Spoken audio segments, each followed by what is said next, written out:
1. The hornet's nest was a muddy heart pulsing at the edge of a long brush field, a trench hum lullaby. And at 10, I had learned to love these sleep songs before learning the how-tos that taught us kids how to curl our frail hearts into a fist. I was nothing like my cousins, who rumbled in the wake world and moved like loose rocks over surrendering hills. They stood there, arguing over who would be the first to stir the nest. So I grabbed the biggest rock I could find to prove I wasn't soft and I could break beautiful things. 2. I always thought there was something really weird about a whole lot of Filipinos going camping. Not even 3 days out in the deep woods, and we couldn't go one without someone using the gas grill to cook up a pot of rice. The act of camping, my father tells me, back in the Philippines, for him was an often a recreational activity.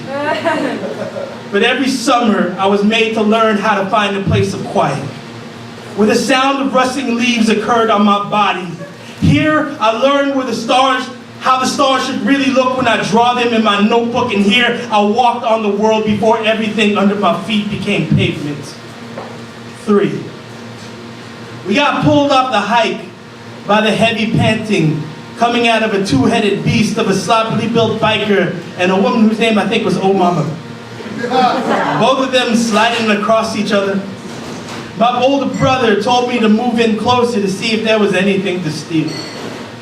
Crouching behind a rotted tree, I couldn't help but think how much more precious this woman's face had become inside of his palms. The centrifugal force of a kiss is more real than anything I'd ever seen on television.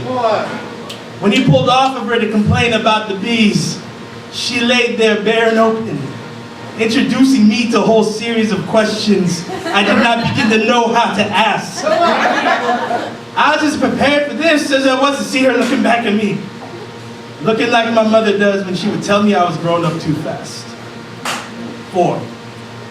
That night, my loss of innocence became the running joke told around the campfire.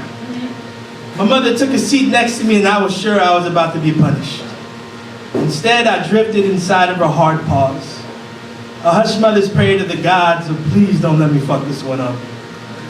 She wiped the ashes off my face and asked me if I wasn't too old now to let mommy hold me. I shook my head no and nuzzled it against her. The slow crack of fire played the music box turning in my head. It was the sound of 1,000 hornets suddenly shook from slumber.